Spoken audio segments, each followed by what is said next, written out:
visa ends up being important. Otherwise, the individuals can't be hired in the U.S. at all.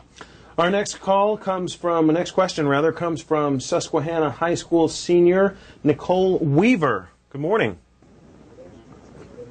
Hi, my question is, if we are turning to other countries for more equipped employees, what does that say about our education or training for our Americans? Where are we lacking and how do we improve in order to compete with other countries? That's a great question. I think the real important thing to note here is that, for the most part, very few companies are not hiring any Americans. I mean, most of these companies, any companies that you've heard of, have well over 90% of their workers are U.S. residents. What we're doing here is really, in some ways, almost uniquely American. Some other countries have somewhat open immigration policies. What we're doing is taking the talent we have here and combining it with talent from other countries, and those people who come in, they become Americans. But I think as far as education, I think one of the things that we could do is more magnet schools, for example. In Northern Virginia, there's something called the Thomas Jefferson Science and Technology High School, and in which it focuses on these fields. I think there could be a lot more of those schools around the country, and in many jurisdictions. I know there's usually many more applications than slots for those, and I think that's certainly something that would help a lot. Next call comes from Newton, New Jersey, on our line for Republicans. Thank you, C-SPAN. Just a quick thing to say to the student that just called about what they can do to be more competitive in the job market when they enter.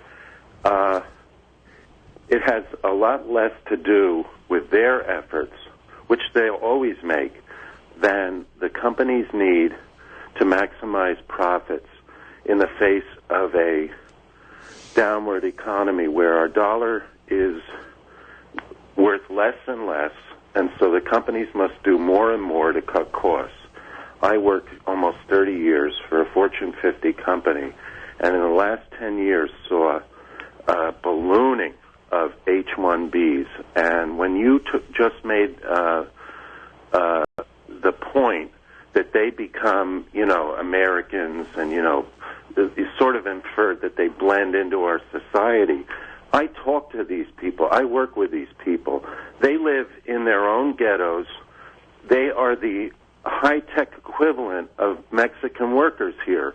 Employers use Mexicans because they're cheaper than Americans. I used to do the jobs when I was young that Mexicans do now, working with my hands. Now, these Indians mostly and Chinese are living together, 3 to 4 to an apartment, and, it's cheaper for an American company. Well, again, the rules are that someone has to be paid at least comparable to an American worker, and in addition, these companies have to pay additional legal and government fees that tend to be $5,000 to $6,000.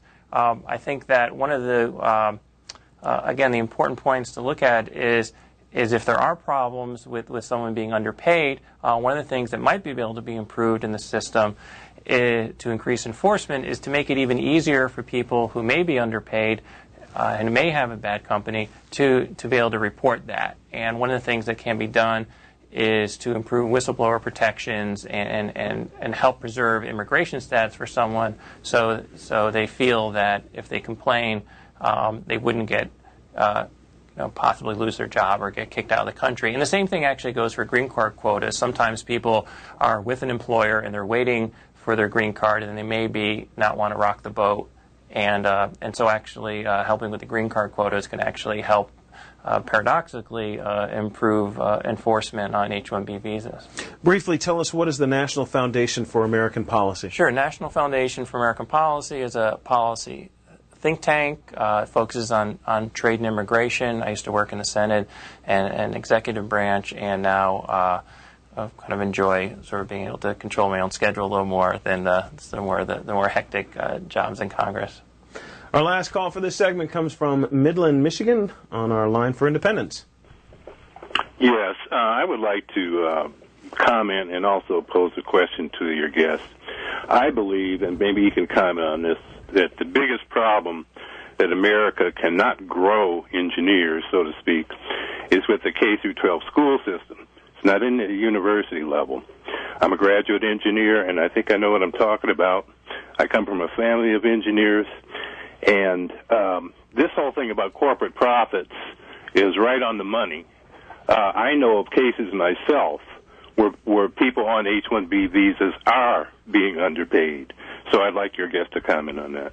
Sure. Well, I do think we need to do more in the education system, and as I point out, I do think we need to do to be able to increase enforcement by making it easier for someone to report being underpaid. And we were talking before about how I had worked in Congress, and one of the analogies I would make about companies and actually congressional staff is that you actually, when you see employers, they go to a campus and they mostly see foreign nationals, but they mostly have American employees. Well, for a member of Congress, a U.S. senator or a House member, they'll actually mostly try to employ people from their state or district.